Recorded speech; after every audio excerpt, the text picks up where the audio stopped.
ザ生地を回すこと以外にほぼデータがなかったんですが、ただもんじゃないですね。結構ね、ルイズ・プリモ選手の情報って意外と少ないですよね。少ないんですよ。SNS でね、このピザ生地を回しながら戦う姿の動画がですね、めちゃくちゃバズったんですが、そのバズった以上の情報が入ってこないんですよね。そうなんです。今度はピザ。Oh, that was perfect. That guy's fucking awesome, dude. He's my hero. I'm telling you, folks. No wrestler guy is my hero. Just like he should be your hero.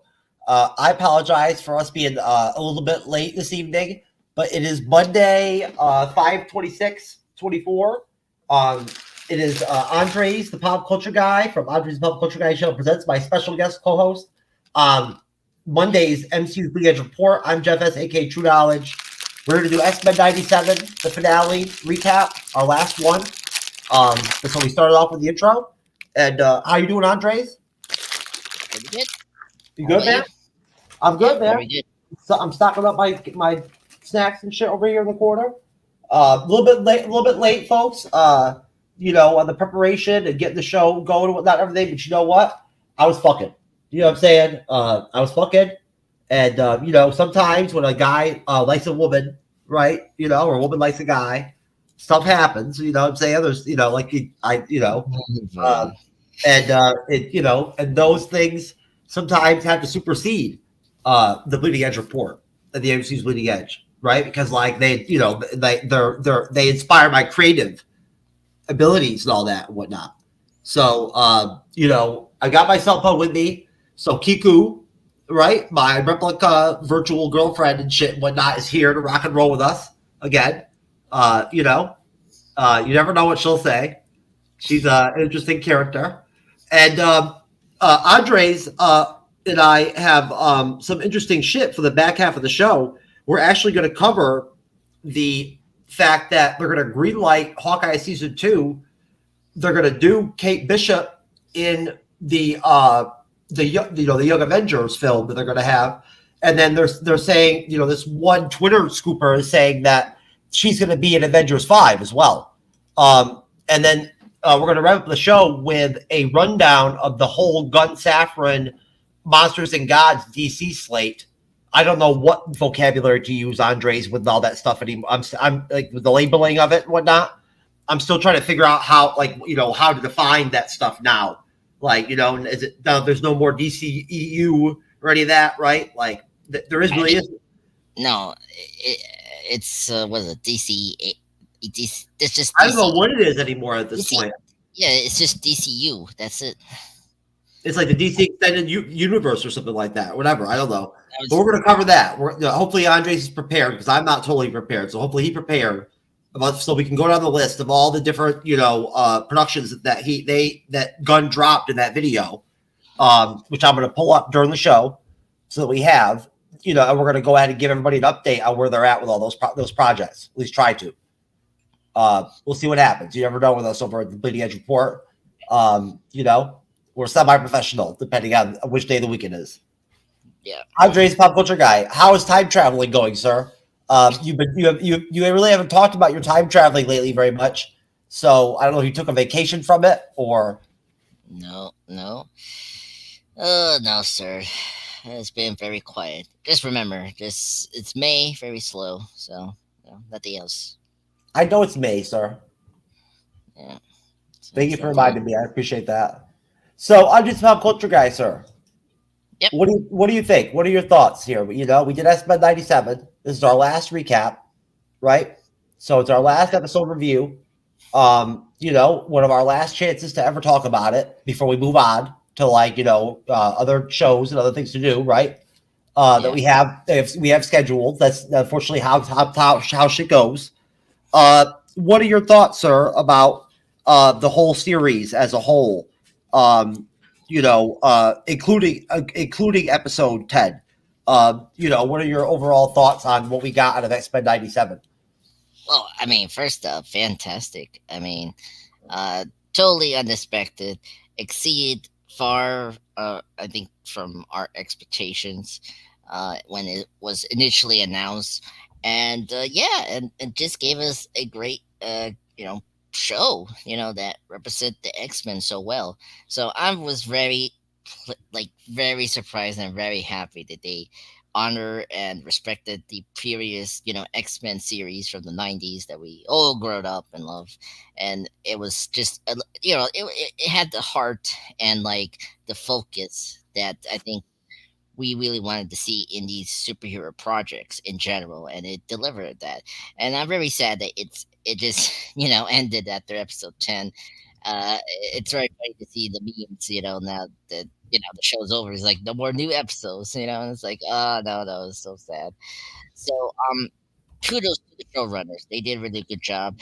Um, Hopefully they can continue with the the quality, in the next few seasons. We have to see. But I'm very excited for the future and see more X Men, down the road. Well, we know we're going to get a lot more. I mean, they already greenlit, multiple seasons. They already have one in the can. So like, I don't know when they're going to drop that. There's multiple rumors as far as like when they might drop that next season, since they basically already have it done. Yeah. If I understand correctly. Yeah. So what I heard, that everything, like in terms of like visualizing, like the scripts are pretty much done for season 2. It's just like right now they're like are emanating the scenes for the the season 2, and that takes a while. So they're working on that. So pretty much everything from the script level stage is done. It's just like animation wise, they're like are under the process of doing that. So that's good news. So we can see this coming out either the late 2025 or 2026. I mean, but we'll see. When right now Marvel, Marvel Disney have. Well, hold on. Why would they, sir? Why would they release it in late 2024 or 2026? Wouldn't it make more sense for them to do it in 2025? I know. 2025 is next year, not 2026, sir.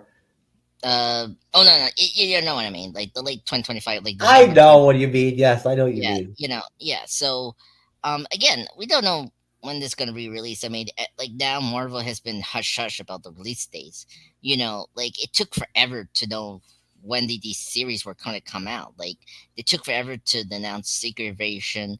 It took a while to know when What If season 2 came out, and then same thing with 97. We didn't know when 97 was going to drop. And then, same thing with Attica and Daredevil Born Again. But yeah, that's the course. I'm happy they're holding up the release date. It's just like it's just a lot going on right now in Hollywood. So, but yeah, well, we'll see. So right now they're in a good shape right now, doing the show. Okay, so my thoughts basically on X-Men 97, long story short, are that it's really well written. It's been really well written. It's been really entertaining. And it's probably better than the original X-Men animated series. And maybe that's just like how it should be, right? Maybe that's what happens when that much time passes, right? Like it's almost it would happen no matter who did it, right? Like whether it was the current people that produced it or whoever, it just would be better because it's now versus then. But it's better to me. It is. I've watched basically all of the original X-Men animated now, caught up and everything to where I've seen all of it. And, even like that really bad last season where the animation was terrible and all that shit and whatnot. And like the storylines were terrible. And like it was all Wolverine, like a lot of Wolverine and Rogue and Jubilee, like in all the episodes, right? Yeah. Like that's for some reason, I don't know why. Like there's no Cyclops. Like it was weird. But I don't know. Like they didn't know that the movie was coming out soon. Like I mean, I know it's 3 years away. I don't know if they knew about the X-Men movie was in development. So. Well, the X-Men animated series from the 90s has its own place, like in history and everything. It really does. as far as its impact on film, television, with the superhero genre. There's no way to pretend that there wasn't an impact that came off that series that affected everything that we've gotten after that, right? Yeah. Like, it kind of set it up in a way, just by the level of popularity of it. So they really did a great job of delivering, from a nostalgia standpoint, a continuation of the show from where it was, evolved, like futuristic, written more futuristically to adapt to like the year 2024, but still a continuation of the original show. The tone of it, right? The soap opera like vibe of it is there. They still retain it, but they took it to like the writing and the animation to new heights now. This X-Men 97 did. It took what was possible for the animated X-Men. Now we've seen shit now that we didn't even know was possible. Like stuff that like you can expect from like a live action drama series or something. You're getting it from like X-Men 97. Yeah. Yeah, and I mean also like and the adult tone too. The adult tone that that the 90s X-Men animated show had. They have the adult tone, and they cranked it up to 11, which Yeah. they did. See, that I appreciate the most about this season was how mature it was, and I like how it wasn't like at your face about it. In terms of being No, there was no politics or nothing or anything like that. Remember, I was worried in the beginning that there might be some shit with Morpher or whatever, whatnot, all that. There was that bullshit in the chat that one day where I got into it with the guy and all that. But there was none of that, no crap, right?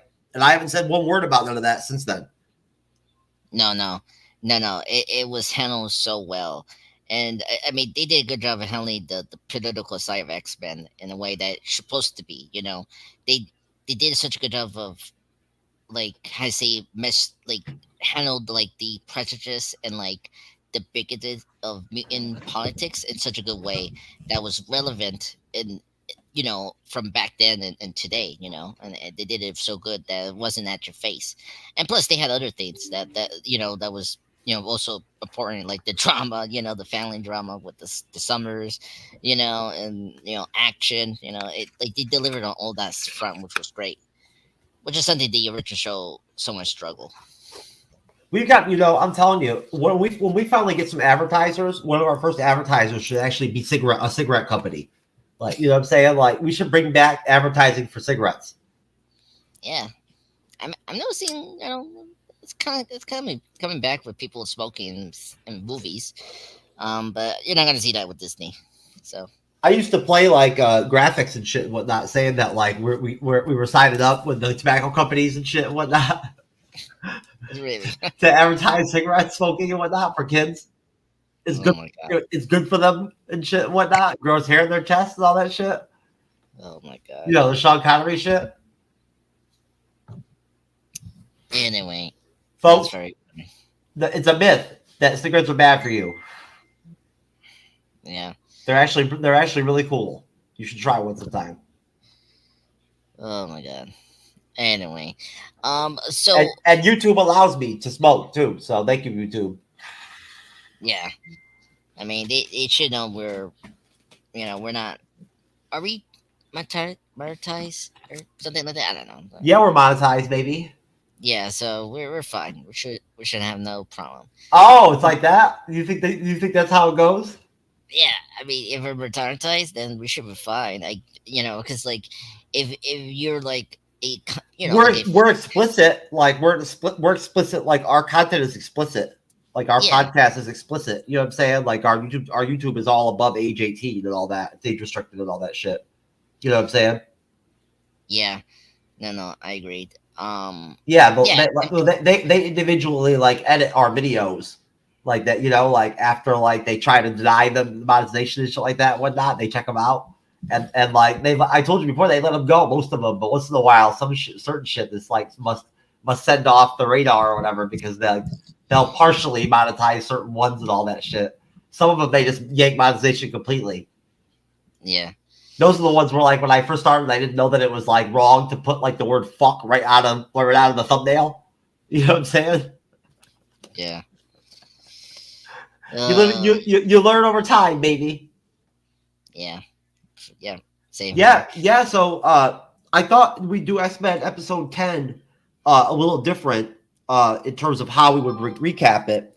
Honestly, Andreas, I really wish, I was thinking about it earlier, I wish that like we were capable and set up to do like one of those watch and react deals, right? Wouldn't that be cool? You know what I mean? Because that would be so much like better way to recap it, to like actually just have it the whole episode right there in front of us and be able to like add commentary to it. You know what I mean? Like off of it, right? Yeah. I would enjoy that. You know what I'm saying? Like that would be fun. You know, maybe down the road we can figure out how to actually make that happen. You know, it can't be that hard. No. You know, I'd like to do that, but either way, I wanted to change it up. I'm not going to do a scene by scene. I'm going to read the synopsis from the wiki, right? And then we're just going to discuss it. You know, the episode overall. We'll just go back and forth, right? And we can bounce questions off each other and shit and whatnot. And you know, until we end up with a final point in the conversation, and we'll move forward. Yep. So I think this good direction. This is part 3 of the 3-part series in X-Men 97. Tolerance is Extinction, part 3, episode 10. Written by Bo DeMeo and Anthony Celidi, and directed by Bo DeMeo.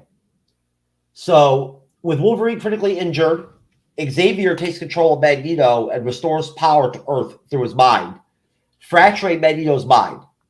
Jean, connecting to the cosmic power of the Phoenix, places the collar on Bastion, restoring the Prime Sentinel's humanity, and reverses Sinister's augmentations, which frees Cable.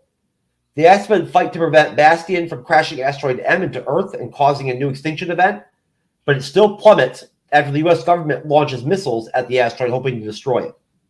With Xavier's help, Magneto regains consciousness and sends the asteroid into space. It explodes, and most of the X-Men are presumed dead. 6 months later, Bishop arrives and tells Forge the X-Men are trapped in time. Cyclops and Jean are in 3960 AD, a desolate future where they encounter Mother Ascati and a young Nathan. And Rogue, Nightcrawler, Beast, Xavier, and Magneto are in ancient Egypt in 3000 BC, where they meet Ensabador, a young version of Apocalypse. In a mid-credit scene, Apocalypse finds one of Gambit's playing cards in present-day Kenosha. Yeah. So, yeah. Could you send a link to Ramon? He definitely have a minute to join with us. He say in the chat. Oh, really? Yeah. Booze and Chews here. Thank you, buddy. Who's the chill? I'm sorry I didn't even notice you, brother. My bad. Yeah. I feel bad. All right, I'll send you a link, brother. Give me a minute. Yeah. By the way, so we could move around, right? We could discuss other. Why don't you start with how? Like, no. Why don't you just go ahead and start? You can, yes, but start from the beginning. Like, what do you think of the beginning of the episode? Like how they started off. Like, you know, Jean going Phoenix Force and shit, whatnot, and all that, right? Like, yeah. So I rewatched this episode. I mean, it was fantastic. I wasn't like the first time when I saw the beginning when pretty much Bastion and Mr. Sinister have Nate under their control, and they're doing their evil monologue and all that. And all of a sudden the water comes out and it's the Phoenix. I was like, oh my god, that's really cool. And so the Phoenix came back into Jean Grey, Marvel Girl. I still don't understand that shit though. I don't understand it. It makes no sense to me, like how she could do, like, you know what I'm saying? The Phoenix was like a force that like took over her and shit and whatnot. So like how she manifested the Phoenix, like it's all good, it's awesome, it happened and all that shit and whatnot. Don't get me wrong, I'm not questioning it. I'm just saying I am questioning it kind of because I'm like, how? No. I was in the same boat. I don't remember. It's cool and all that, whatnot. Like something had to happen. You know what I'm saying? Like, you know what I mean? Yeah. They, like, you know, like, and like, you know, for them to win. You know what I mean? So like, I'm glad that it got to be Jean, right? Like to be that person, you know. But like, I thought she rid the Phoenix Force. Like, I didn't know that the Phoenix Force existed in her for like forever. It's sometimes like so like in the original like comics when Jean Grey was, but she never had control of it like that. You know what I'm saying? Like it was never like that. That was the problem with the Phoenix Force. Yeah, that's my whole problem. Like that's why I didn't understand them doing it. That's all. I don't want to make a big deal out of it. I'm just saying it made no sense to me. You know what I'm saying? Like I was like, okay, so she's Phoenix Force right now, like using Phoenix Force powers. The Phoenix was something that like had to be killed and shit and whatnot. Like you had to die over. You know what I mean? Because like you had no control over the powers. Right. Yeah. No. I understand that. I'm asking. I want to ask you because you've seen 5. I haven't seen season 5 yet of the original. Like, did they get rid of the Phoenix in the 92 show? Because I thought they did. And, you know, I can't remember. I fell asleep a little bit. I think on some of the episodes or whatnot. I can't remember what the hell they did with that. The Phoenix the Phoenix storyline, the X-Men animated is not that great. Yeah, I mean, you know, yesterday we did Days of Future Past over my channel, folks. Check that out. And we were discussing the movie, and I got to say, I mean, the cartoon is always better than the movies, and I thought they did a better job adapting the Dark Phoenix, but it's like that's not true. That's not true because I'm telling you right now, if you put live action X-Men 97, if you put X-Men 97 on screen, like in the movie theaters and shit like that, right? Versus what, like, and see how it does box office wise, right? Don't put it on TV. Put it on in theaters in some way. Versus a live action MCU made X-Men film, right? With actors and actresses and shit like that and whatnot. The live action X-Men film will do better, box office wise, than the animated.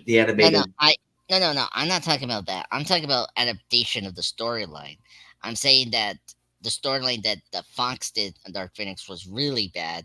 I just think that the cartoon did a better job of adapting the Dark Phoenix saga comic line, and just to wrap up, you know, I like I read the Dark Phoenix saga. It's so big. That's the thing. It's like they have 2 parts. You got the first part where Jean becomes the Phoenix, right, and then the second half is this where we have the evil Phoenix part, and like she destroys the planet, and that's when we got the Shi'ar Empire that we saw in Life Death. Do you remember when we pulled up the whole Phoenix bio like on the Marvel Wiki and we read it and shit and whatnot, and it was all like profound and shit, like Andor shit, like you know, like you know how deep it was and all that. It's like all poetic, like it's a bit like what it wants and shit and whatnot, like you know that.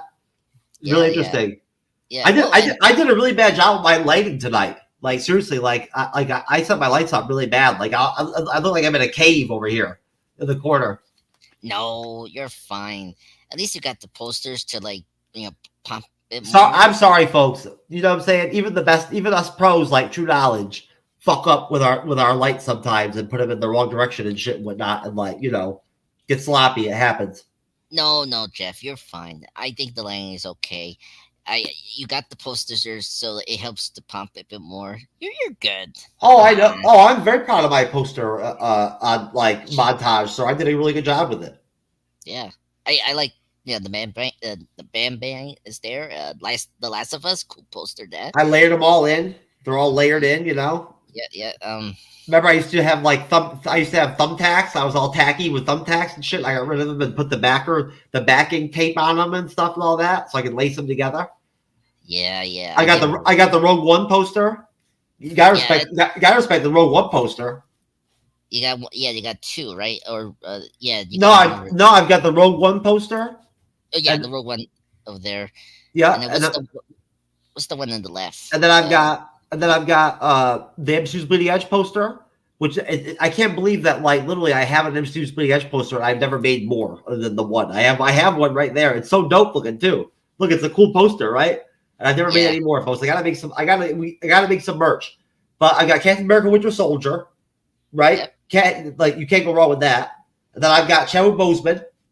over there to the left of me. I've got Mon Mothma from Andor underneath him. Then I got Bandmaid. Yep. And then I've got Last of Us. I got Rogue One above Last of Us. And then Captain America, Sam Wilson, Scarlet Witch, Sylvie, and the original Avengers. Yeah. And my Sylvie framed poster is dope as shit. I love that poster. Yeah, it's really good. I mean, Loki posters are amazing. They're really top notch. I know. Yeah, they're good. I mean, even season 2, they have really good ones. Thank you, sir. I appreciate the compliment on my posters. I like my posters too. I did a good job with them. Yeah, I like the layout. I like the posters you have displayed. Like, you got really good ones. I mean, I love the I love the Chadwick Boseman one. I really like the Scarlet Witch one, which I love. And The Last of Us was really good. Like, I like how big. Yeah, it was. It was a fun show to review. We had a lot of fun with it. Yeah. I think the finale, like when you look at the show times of the reviews, I think the finale was like 4 hours long. The review. Really? Oh. Yeah, the finale show. Yeah. Was it longer than our Secret Invasion episode? That was back. That was a couple of months before you started with us. I think that was back when Jasmine, the tranny, used to be with us, right? The transgender chick was with us. I think when you first started with us, she was still with us. Yeah, I mean, I started around like the mid-February of last year, something like that. Over a year ago, yeah. Yeah, over a year ago. Crazy. Yeah, I know.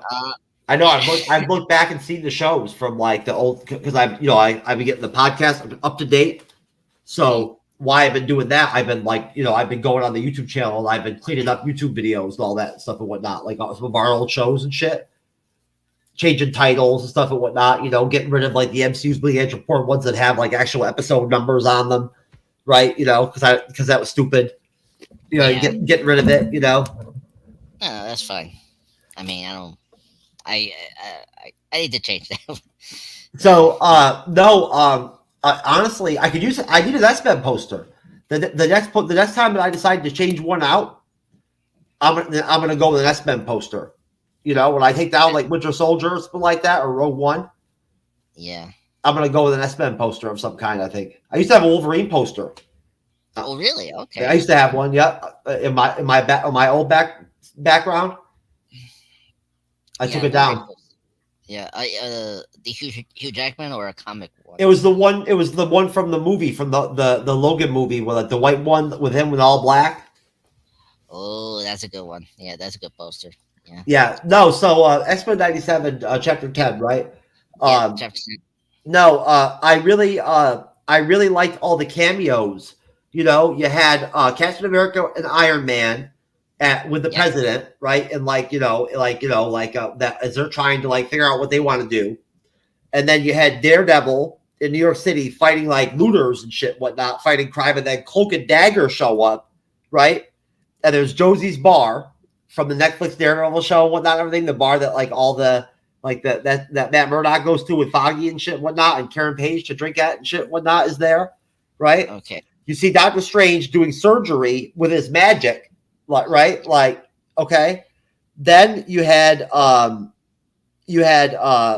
Black Panther, right, talking to the president, but that wasn't like Chadwick Boseman Black Panther, T'Challa. It was King T'Chaka, Black Panther. Oh wait. Actually,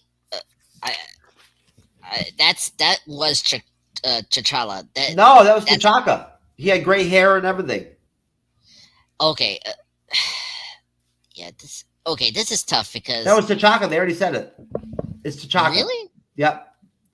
No way. That is so weird because if you're trying to connect this with the it's not T'Challa. T'Challa never had gray hair. But the thing is, in the Marvel Animation universe, not like this, but like back in the 90s, there was a T'Challa. There was a Fantastic Four show. I'm just telling you what I read. Oh, really? And New Rock Stars, their breakdown.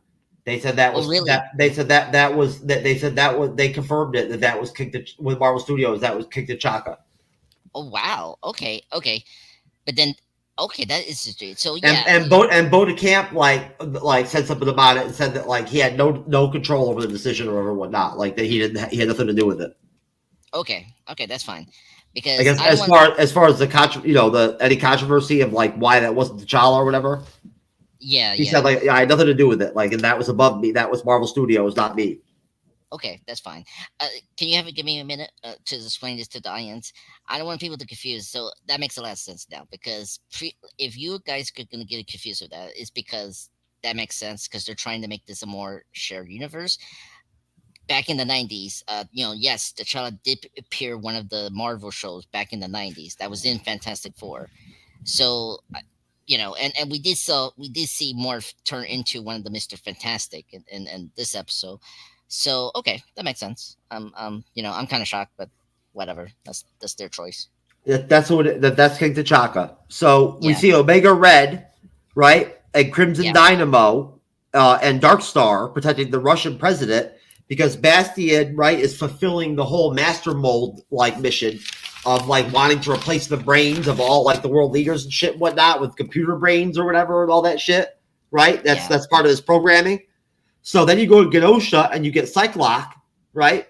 Fucking looking cool as shit, right? With like Alpha Flight or whatever, like North Star, Aurora, who was also at Gambit's funeral. She was there. And Puck and Cecilia Reyes. You get Cable saying that he tried 200 times to stop Genosha, right? Yeah. What other cameo? Were there any other cameos? No, that was it for the cameos. Spider-Man. We saw Spider-Man later on. Yes, you see the Spider-Man Yeah, characters, Madam Web, and you see Flash and all that shit. Yeah. Madam Web. What? Yeah, you see I believe it was the woman that plays Madam Web was in there too. Oh really? Oh okay. I rewatched this 2 times and I saw all the cameos, but some of them I was like, whoa, that quick. Okay, that makes sense. It was cool to see Cloak and Dagger. I like Cloak and Dagger. Yeah, that I agree. Yeah, I was very happy to see that. I was happy to see Daredevil. I still gotta watch that show, that Cloak and Dagger TV show that was on Freeform or whatever. Yeah, I heard it was good. I don't know where you find it. It's not on Disney Plus. It has to be in Hulu because I remember it was in Freeform was connected to Hulu, so it has to be in Hulu to maybe watch it. Yeah, but Disney owns Hulu, so wouldn't it be on Disney Plus? It should be. I mean, it's part of Marvel, but I guess maybe it's just too mature. But I don't know. Check. Either way, I mean, I always like those characters, so like I wouldn't mind watching the TV series. It's too bad they made it so early. They should have waited. You know what I'm saying? And like done those characters justice in the MCU, right? Well, and same thing with the Runaways. I felt like if they waited a bit longer, like it'd be kind of cool to see them in the MCU. Yeah, now that they ruined the Inhumans already. Yeah, I hate that. I like before Kamala was turned into a mutant. Miss Marvel could easily bring us the Inhumans so easily. Which I still don't. I really don't like that. I love Kamala. I love Miss Marvel, but I hate that they made her mutant. I don't like it. Yeah, and I get it's not comic book accurate. Yeah, and I mean, I don't like that. There's certain lines you shouldn't cross. You shouldn't make characters mutants that aren't mutants. You know what I'm saying? Like, there's enough mutants already. Yeah, that's true. Yeah, and I get that, initially they wanted Kalamana, Khan to be a mutant before, but because of some stupid pissy constant with Club Murmur, the head of Marvel over Fox, so they made her to be Inhuman in the comics. So that's why she was Inhuman. Anyway. I like her as an Inhuman. Yeah, and I like her initial powers. I didn't like that. In the Avengers animated series that they made during the heyday of the MCU and whatnot, Avengers Assemble, it's on Disney Plus. Really good show. Like, you see a lot of her like mixing it up with the Inhumans and all that and whatnot. Like Black Bolt and shit and whatnot. They're in there, right? Yeah. It's cool. Yeah, it's really cool. It's a good show. Yeah. Hold on. Where's Ramon? He said he'd give him a few minutes. Okay. He'll be. Who knows, man? You know, he'll be out. He'll either come out or he won't, brother. Oh my God, he probably is turning into a sentinel. Think about it. Bastion got our boy Ramon. No. He had to set up and all that. You know, he got to set up and all that stuff. So you know, like, but well, he's gonna bring a heavy drink, you know, to be, you know, the brand. He's got his studio is so fancy and all that shit now. Now that he's like such a high level, you know, like content creator, and you know, he's raised his game and shit. It takes a long time to set up, you know. That's true. But I really enjoyed the scene where Rogue takes on Bastion, like when they, you know, like they really let Rogue flex on Bastion when Bastion tried to go to the core on Asteroid M. I didn't really care that much for the Xavier Magneto like dreamscape scenes or whatever, whatnot, right, where Magneto was in his head and all that. I didn't give a shit about all that. Really? The people in the boat were Scarlet Witch, Rogue, Quicksilver, and Polaris, who I didn't know until like last week. This whole time, I've never known that. I didn't know Polaris was Magneto's other daughter. She is. It's the same thing with Scarlet Witch and Quicksilver. It's just like another retcon. I had no idea this whole time. I didn't know until like last week. Oh wow. Okay. Yeah, I knew that. I got to go back and read some X Factor, man. I never read any X Factor at all back in the day. I never did. I only saw those characters in the X-Men comics. Yeah, or the Avengers, if like specific. Or the Avengers, yes, yeah, but yeah, like especially with Scarlet Witch. I mean, you know, or X Force. You know what I'm saying? Like, you know, but I never read X Factor. I never did for whatever. I don't know why, but I never did. Yeah, well, X Factor was the original 5, right? Because X Force was a different team. Like that's the thing about X Force came out way later than X Factor. X Factor came out like the 80s, the late 80s, or early 90s. Yeah, it came in the mid 80s. With Havoc, Polaris, Wolfsbane,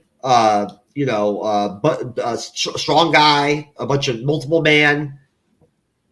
Yeah. Let's see. But yeah, and what else? That joined the team. Forge like at one point, right? And then didn't more McTaggart fuck with the X Factor too? Banshee, because she was Banshee. Yeah, which we see in the cartoons. If you've seen the cartoons. Yeah, I always liked Banshee. Yeah, Banshee is good. I like his power, Sonic, like the Sonic kind of being power. He was in X-Men. He was in the original X-Men animated series. Yeah, which we do see him in season 3 and 4, because he's already in a relationship with McTaggart, and yeah, a really good character. Moira McTaggart is a really interesting character that they never really did much with in the animated series because her shit's too deep for like animated kids show. Like her powers, what she can do, like it's too much. Oh, well, I thought. Wait, it's too much. They never even like showed that she was a mutant in the animated series. No, that came later, right? No, you know what her mutant power is, right? Well, no, I know she her mutant power is resurrection. When she dies, she's resurrected into another like baby, and like becomes herself again over and over again for a certain amount of times, like 7 times or something like that. On the 7th time, that's it. Like she dies. She has the mutant ability of like reincarnation. Excuse me. Okay. Well, so she's been around forever. You know what I'm saying? Like, like living through other people. Other people. Okay. She's like some Dune shit, like some Dune, like, Jenny Bezeret shit, whatnot, with the mother talking to the baby inside of her and shit, whatnot, and all that. Like some shit like that. Oh, okay. That's her power. Look it up. She has the mutant power of like reincarnation. See, I know about that part because, like, there was a Jonathan Hickman, and she always did. It wasn't new. That was always her mutant power. Oh, really? So it, They okay, just, they just didn't reveal it until like later on, like like in her storyline with the X-Men. oh, wow. Okay, that is so weird. Yeah, just give me a minute to check this. This is funny. This is very, yeah, because I'm aware of that, like the whole resurrection. So she's seen different timelines before. Like she's seen other futures already. Oh, wow. Okay. Does that make Yeah, sense? yeah, no. It makes sense. Like I know Like in about the comics, she's seen futures where like the mutants get like made extinct by Sentinels and shit like that, and whatnot. Like she's already seen that shit. She's experienced already. Yeah. No. So, like, I don't want to, She's been killed. She's been killed before on purpose by like some of the X-Men, some of the enemies of the X-Men, because of her mutant ability, just to force her to like spend her like her 9 lives. Yeah. No. I. If anyone wants to know, this is like the reveal is the comic book series called House of X, and that is where I knew that Moore was a mutant with power. In what do you call it, reincarnation, as Jeff been saying. That's where I knew it, but I didn't know that she already had that prior to that storyline. So okay, that makes sense. I had to probably read some of the other storylines there, but I'm not surprised they didn't do it. I'm kind of happy they didn't make more as a mutant, because we need like human characters. It's really deep to like explain her mutant ability. Like what I'm saying, it takes a lot to like explain it. Yeah. But and I disagree. The X-Men 90 show did give more to do. Like her son was in. I liked her in the show. I'm just saying that they couldn't really do anything with her mutant abilities because it was too deep. Too much to get into. You know what I'm saying? Yeah, I can see 97 to actually properly do that now, because I with better animation. Oh yeah, now they could. Yeah, they could do it now. Yeah, they could do it. But I'm just like that is her whole deal. Like she's met Charles Xavier several times in other lives before. Yeah, so I think they can do it now. Very curious if because we haven't confirmed if Mertaker died in the attack of Trenosha in Remember Me. So I'm kind of curious.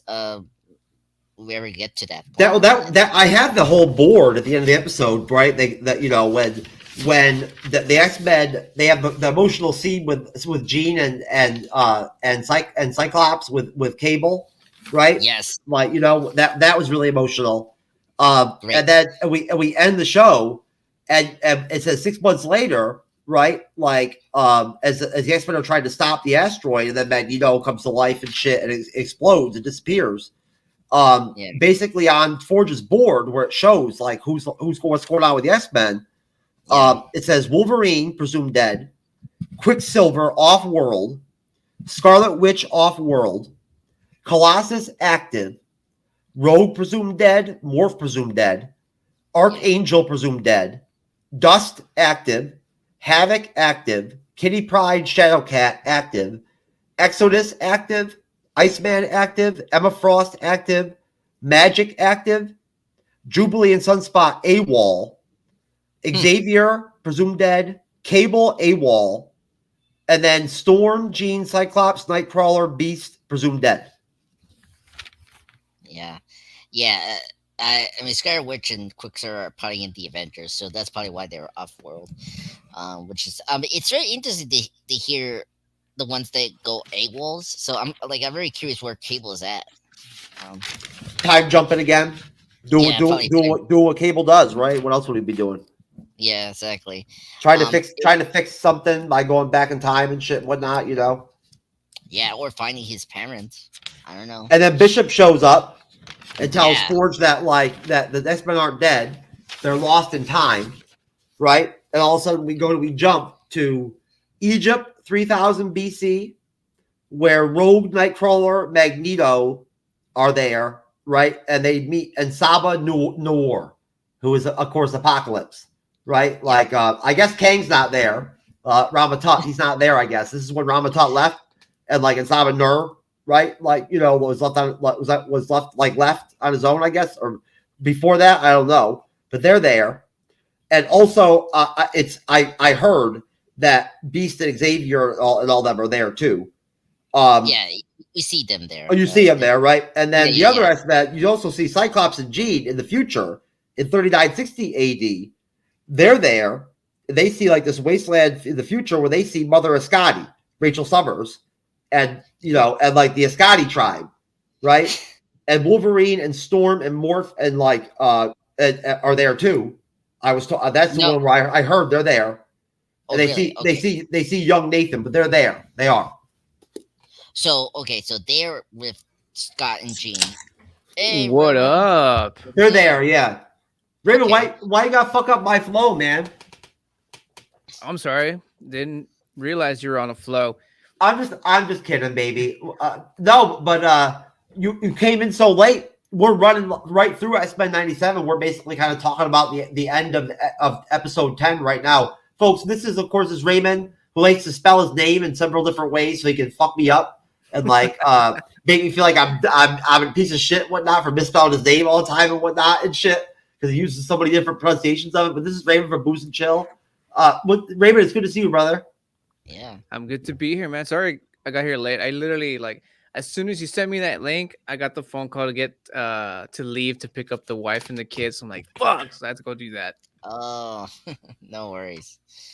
We thought you were making yourself look all like Hollywood pretty and all that and whatnot. Now that you're like you're working your way up to be an A-list celebrity, content creator / pitchman for what's that one horrible beer I hate? God, what is it? Heineken. I hate. No, Heineken. what is that one freaking kind of beer that you drink sometimes? I hate the IPA. Voodoo Ranger. Oh, that disgusting shit. It's not for everybody, man. Raymond hypes that shit. Fuck that. Fuck Voodoo Ranger. That's that shit. Andres that made me puke when I drank it with Cyber the one time. Yeah, it's not for everybody. It's an acquired taste. Well, Raymond, since you're coming into the show here, kind of mid flow, pardon the pun. I guess just to kind of acquaint you into the conversation, I'll ask you, sir, what your general thoughts are on the overall run of X-Men 97, episodes 1 through 10. Damn, dude, so far, they have not disappointed me at all. The storylines are just like on fucking point. Like, I'm not even gonna lie to you. I think it was I want to say it was episode 2 or 3, which is the one where that random dude shot what's her face, Storm. And episode 2 with Magneto, where Magneto was talking all that profound shit and everything and whatnot. Yeah, with Storm. Yeah, I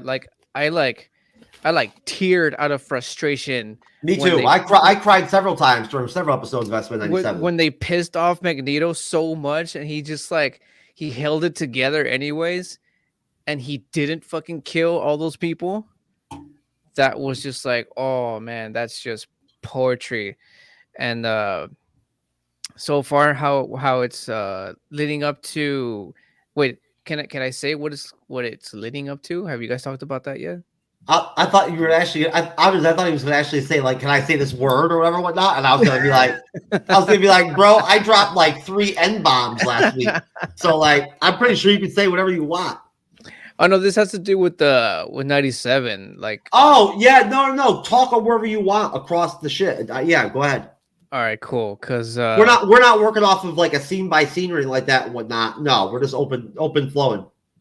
Cool, because the last episode, when Xavier did his mind power shit to Magneto. And for those of you who are not familiar, that was pretty much a setup for Onslaught. And I'm so excited for that, dude. More excited for that than what's his face? This guy? All about that life. Ask P. Diddy. I just came from his house, even though I'm feeling funny after drinking P. Diddy juice. Wait, what the fuck? What's happening here? Oh my god. Apocalypse, but that's close enough. Oh, did you hear about this new Olympic event that they're adding, Raven, to the Olympics this year? No, don't show him that clip. I've seen this clip. Oh, you saw this already? This new event they're adding to the Olympics? Yeah, you've got you got competition, Jeff.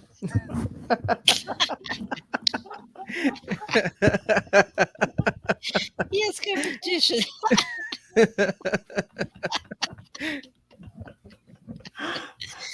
I know that's right. You did see that one the other night on the show, didn't you? What did you Yeah. think of that? What did you think of that the first time you saw it? I thought that you might have gotten some sort of really dark tan, and that was used in the best Olympics. You thought that was my stamina level, like that was my game. I don't know, man. I'm kidding. Oh man, oh man, that's rough. I'm telling you. Oh man, I gotta play. This is one of the mini.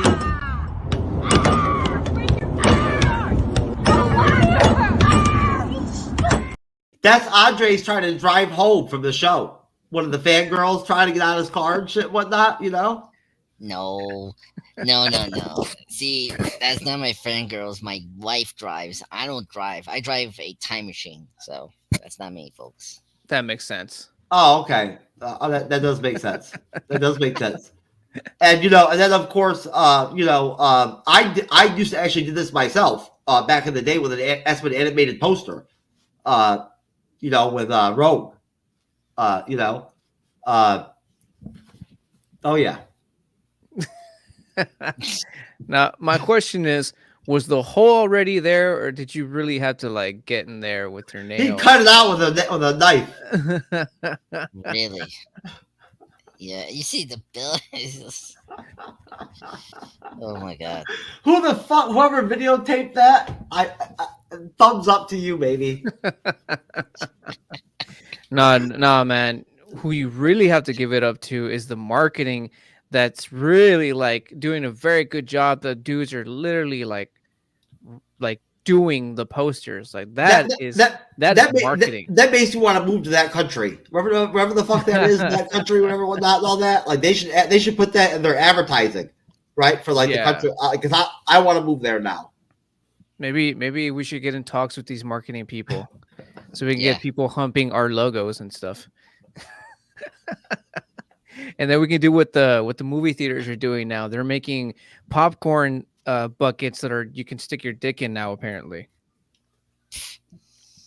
Yeah. Because that's a thing now. We talked about that before on the show. Come on, bro. It's a bleeding edge. We've had that conversation before. We had a guest on that said that he's done that before in real life. I don't doubt it. The whole dick in the popcorn bucket or whatever. I don't doubt it. My daughter was on that show. Teach him young. I don't know. Yeah. I don't know. Oh man. So anyways, Raymond, any thoughts on episode 10? That's kind of like, the topic of conversation. I mean, we basically already talked it through and whatnot. We're kind of talking about the part of the episode where we get left off with the X-Men, broken up and left in like the different, what one group is in like the future, the other group is in the past, right? What did you think about that? And what any thoughts in general about episode 10? Any highlights of it? Anything that for me, like the Rogue beating the fuck out of Bastion, right? And like smashing him up and shit, whatnot, and doing that thunderclap. Right, and fucking like, and that like fractured his face and shit and all that was my moment in the episode. Oh, and Jubilee too, like blowing up fucking Bastion's shit and breaking his face all open and shit, whatnot, with one of her fucking like poofs or whatever. Yeah, that was dope. One of her little poofy fucking weak ass Jubilee Techna whatever fucking Jubilee sparkly queefs. Yeah, one of those bullshits. She fucked Bastion up with that shit. Yeah, she did, but she did it out of complete revenge though, because he dumped her technically, so that was her like bitch slapping him, Jubilee style. They really evolved. They really let Jubilee shine in S-Men 97. Yeah, I think they did it more on that episode where she got sucked into that video game. Yeah, but. Most definitely, yeah, Motendo. But like, even in episode 10, like they let her like have a power moment like that, and like in the final battle of the episode, right? Like she got in there and got a shot, you know, Mhm. against the bad guy that was like unbeatable. You know what I mean? Yeah. Like basically, right? Indestructible That's true. almost. So like that's big for her. It is. Was there anything for you like that in the episode that like that got you like got your dick hard? In episode 10, I think, like I said, it would probably have to be the Xavier being in Magneto's head, because when that happened, I was like, I know what's gonna happen. I know who's coming. I know what's being unleashed, and there's just so many. Before episode 10, the last part where Magneto just sucked the fucking adamantium out of Wolverine. That was another one. The best one, I gotta give it to fucking Gambit, dude. Yeah. He had the best fucking finishing line before he died. Yeah, most definitely. Yeah, episode 5 was something else. And I'll tell you, there was some good scenes in chapter 10. Chapter 10, I'm thinking Shogun. Episode 10, like where even Cyclops went to Logan, right, when he was all injured and shit and whatnot, right, and like they didn't know whether he was going to live or die, and he's like, you better stay alive, Mister, like, or you might, or you'll break Jean's heart or whatever, right, and then Morph turned into Jean. Bub. And was like, I love you and all that shit and whatnot, right? Because I guess Morph is kind of has some gay love for Wolverine now, in S-Men 97 or whatever. Like there was that was pretty dope. There was some emotional shit, man. Like I got like teary-eyed multiple times during multiple episodes. I got teary-eyed. During episode 9 and episode 10. I got emotional. Yeah, like I said, they've been doing a really good job. The Jean Grey Cable Astral conversation, right? Where they're like, they know they're gonna die on their way down, going down. Yeah, I forgot about that. That's true. Yeah, that one was also good. That shit was deep, bro. Like that writing was fucking killer, dude. You know what I'm saying? Like seriously, what do you think, Andres? Like, I mean, like that's like Law and Order level, like you know what I'm saying? Like writing, like like seriously. Yeah, no, I can agree. I mean, yeah, the Scott and Cyclops goodbye to Cable was really great. My favorite one was Magneto coming out from his like coma and saying Magneto lives. Yeah. Lives. Moment, yeah, that true. Moment was so cool because he came out and like helped hold the Astro Am. I don't know what he was doing with Astro Am, but like it was such a cool moment for him to come out. And yeah, Ramon, you brought up the Onslaught. I thought they were sending him Onslaught for the next season, and they kind of just tease it. And I was like, oh, okay. Yeah. So so I'm kind of curious where they're gonna do it in season 2, but we'll see. But yeah, that moment when Magneto lives is like, yes, thank you. It's always cool when Magneto calls himself Magneto. Yeah, that's the thing. Yeah, it's always funny when you say Magneto. I am Magneto. When I call myself TrueKnowledge, it sucks. It actually doesn't sound very good for me. You know what I'm saying? Like it's not a good vibe. But like with Magneto, it's the opposite. No, yeah, it's really cool. But yeah, the other cool moment. Speaking of Magneto, like the moment when he talks to the government people in episode 2, that was a good moment from him. Oh, that was deep. Yeah, that was some deep shit. I cried during that shit. Yeah, that was a really good moment there. And Cyclops saying to me, my X-Men, that's another good moment I remember from episode 1 when that's the show started. And then they pull off that superhero landing. Oh, dude. Yeah.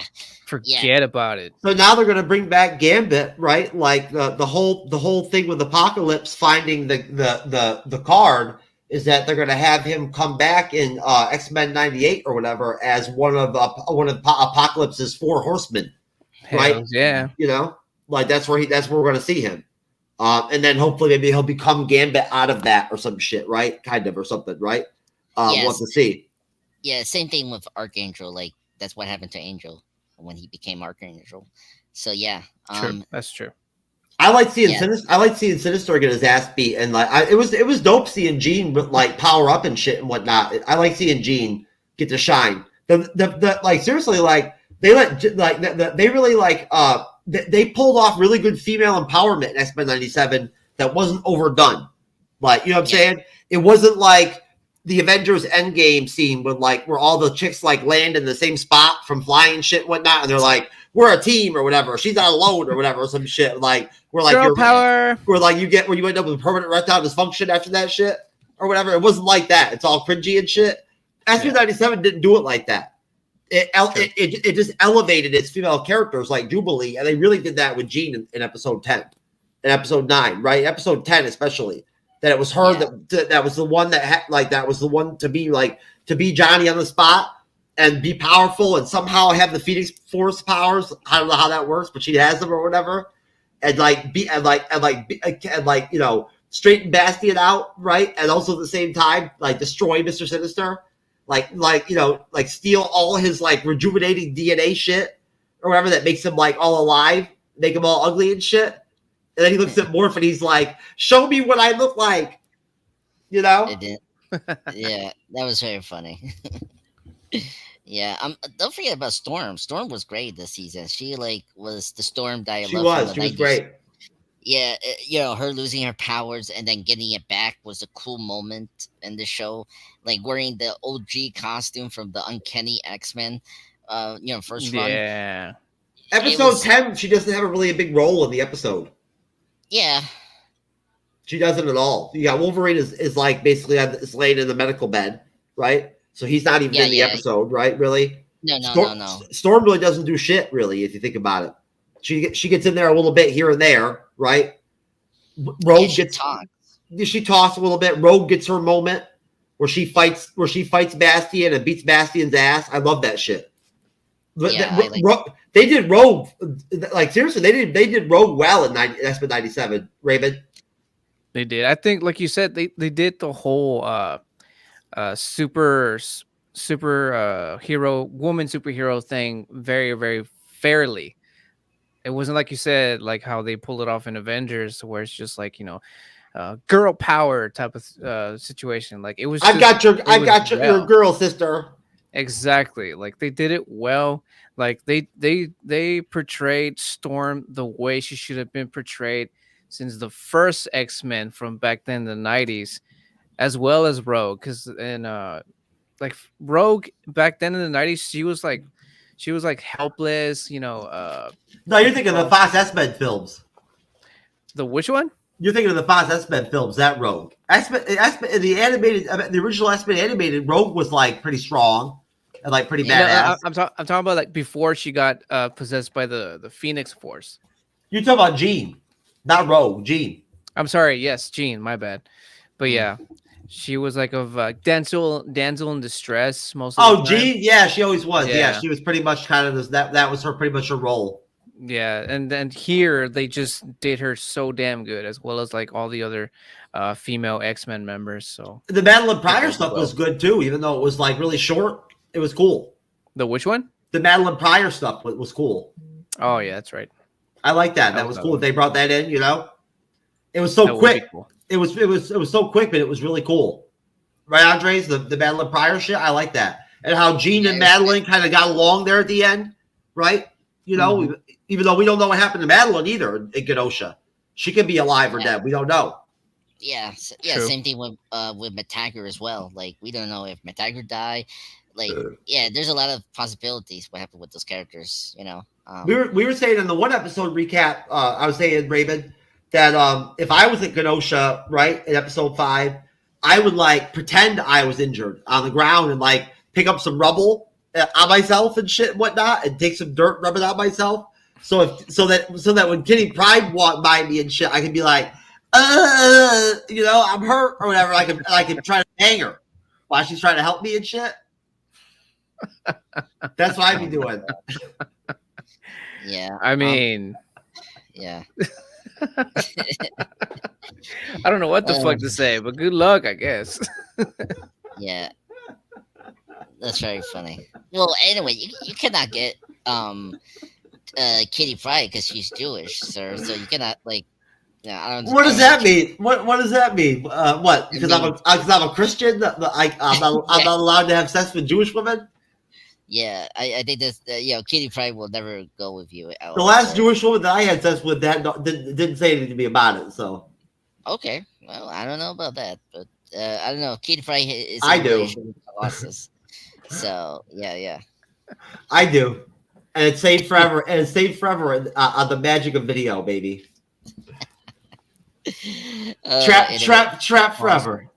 Awesome. Trap forever. Yeah, awesome. By the way, I was happy that they confirmed Kitty Pryde in the show. That was like, Jeff, you were going through like that chalkboard. When did they confirm? Oh, yeah, they did. And on the board, the Forge board with all. I love that shit. Yeah. With all, did you see that shit, Raymond? At the end of the episode, they had the board with all the X-Men characters.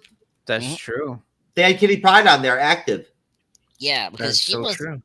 Yeah, because I mean, folks, like people don't know this, but like the '90s show, Kitty wasn't there at all. You know, she wasn't. No, because they tried an X-Men animated series like before X-Men animated Before came out.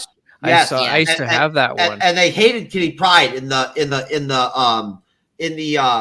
you know, what's it called, that first episode that they do whatever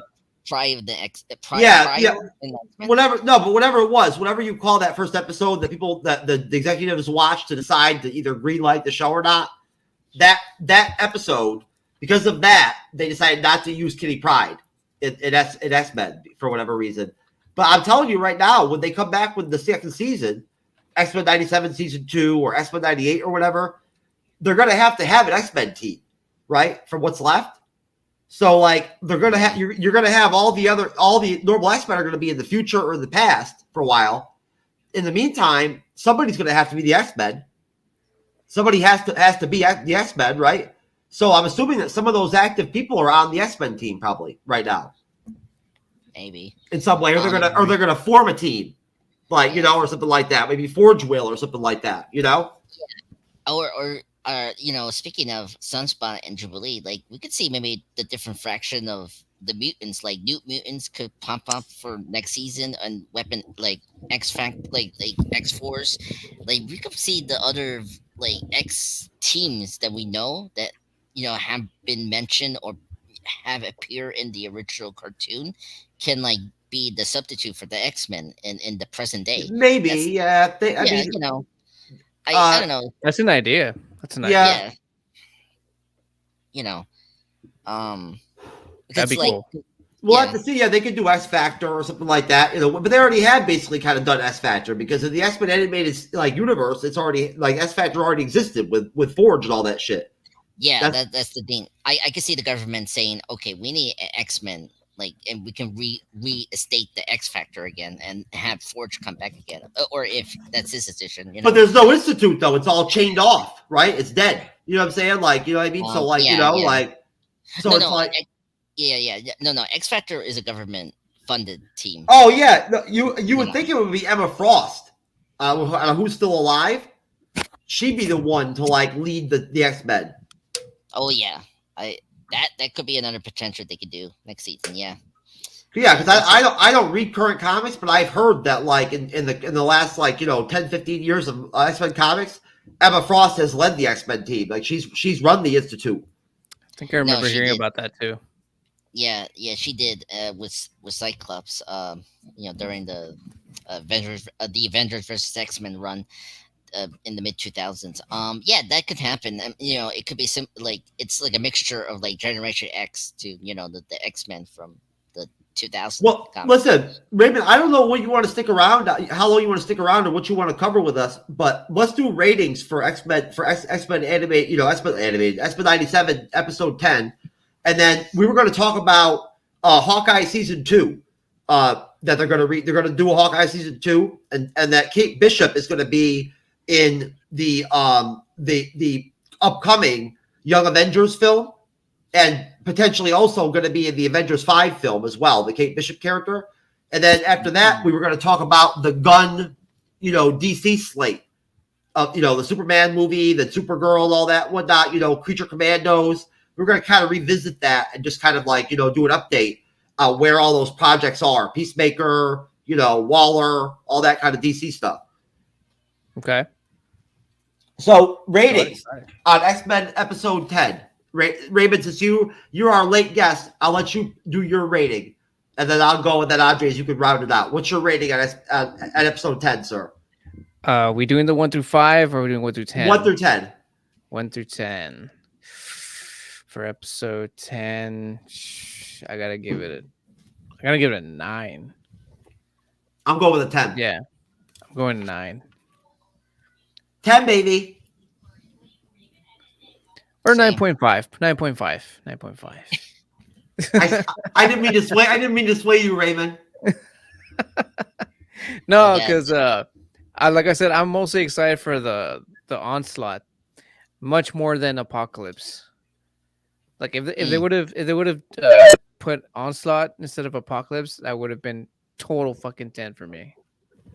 Oh, wow. I like Apocalypse. Well, Andres, what's your rating? Yeah, I'll give it a 10 out of 10. I thought this was a fantastic finale. It gave us Easter eggs. It gave us the cliffhangers, you know? That's what I want for my finale, and they delivered Me too. it so well. And they wrapped up everything from the season's storylines so well. So yeah, I love the show, and so they did such an awesome job. I just hope they continue the quality for next season, you know? Yeah, and I'm sure they will. I mean, the animation has just been so awesome. The story, the writing, it's been the storytelling so great. Like seriously, it really has been like on another level. But okay, so before we move forward, just to kind of give us a little bit of a break, I'll play a video. I wish I had the one where I talk about hiding myself in the debris of Genosha and fuck Kitty Pryde. That would have been a great video to play for Raven. That's okay. I'll pick a different one. When we take a break and then move on to our next segment. An advertisement break, folks.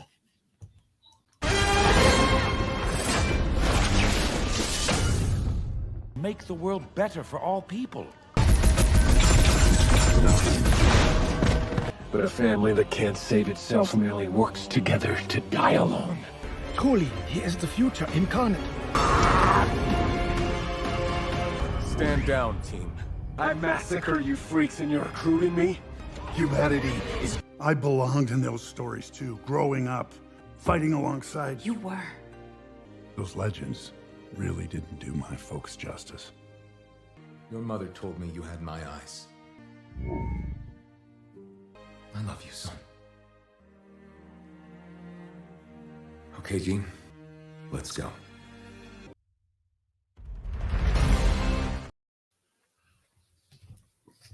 All right, there you go.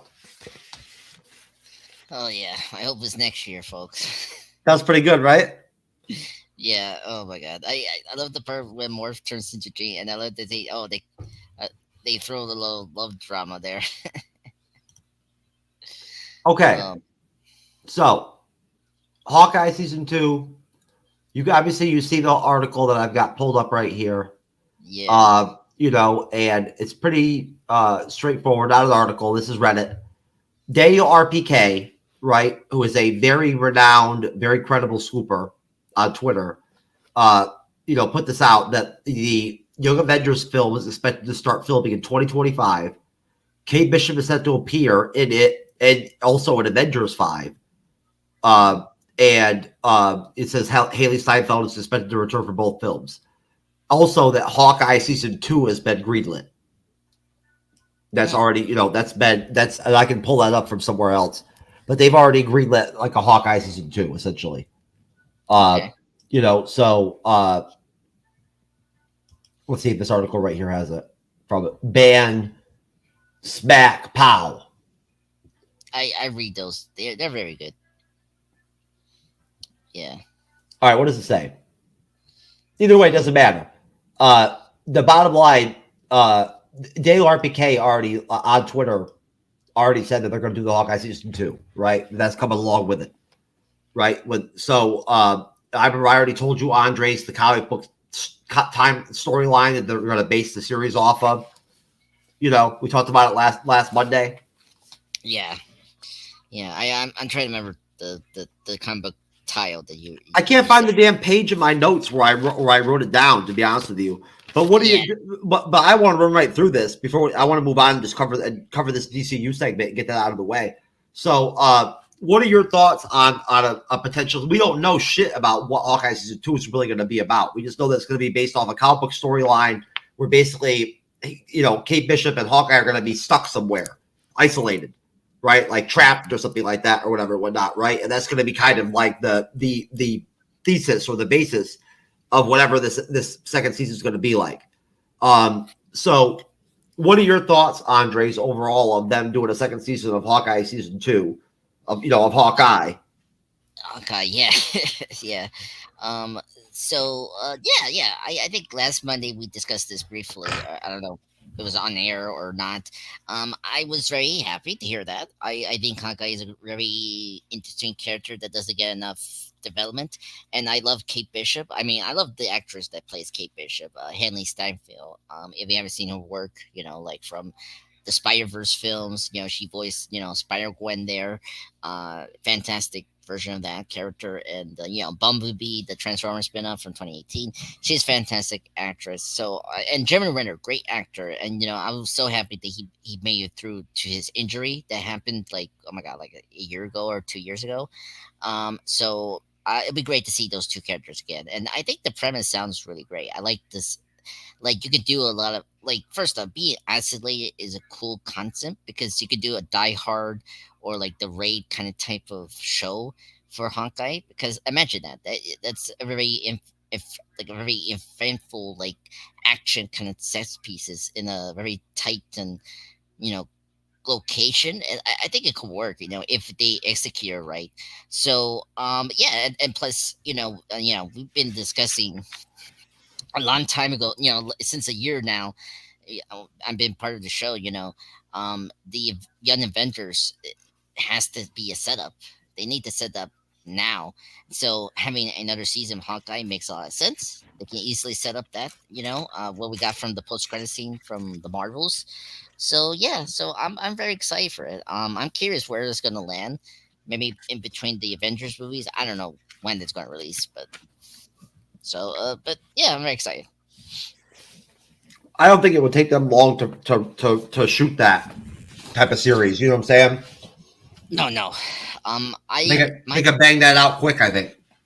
Yeah, I can see it coming out next year or 2026. It really depends how they wanted to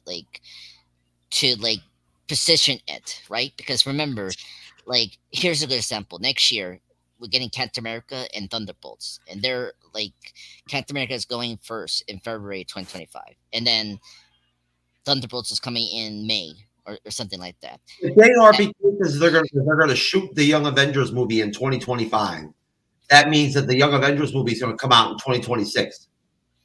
Yeah, do we have a confirmation that it's going to be a movie or Disney Plus show? That's what Daniel RPK says. Okay, a movie. Which that's good. He's not the first scooper or source that said that it's going to be a movie, not a series. Okay, that's good because that makes a lot of sense.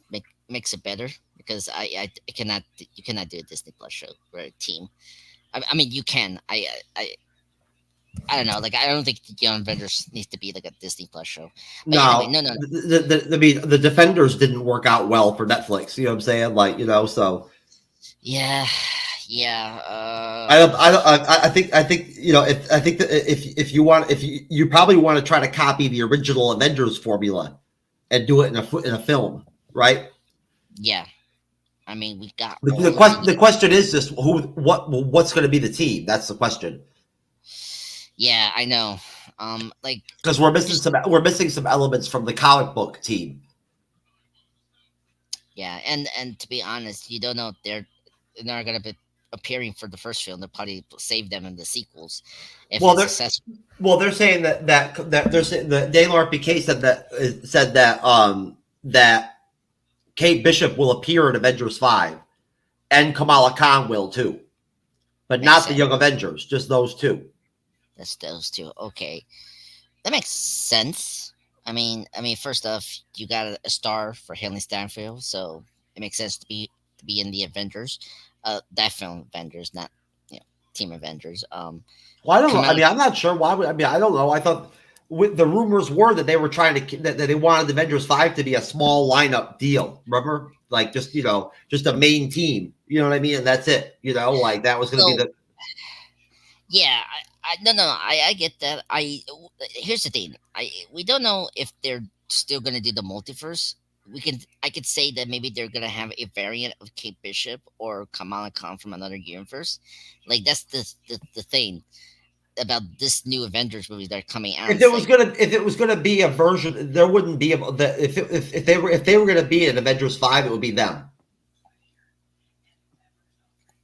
Yeah, I think for They, me, they're not characters that they would have alternate versions of themselves. Like that makes no sense. If they're in Avengers 5, it'll be as them in some way. Yeah.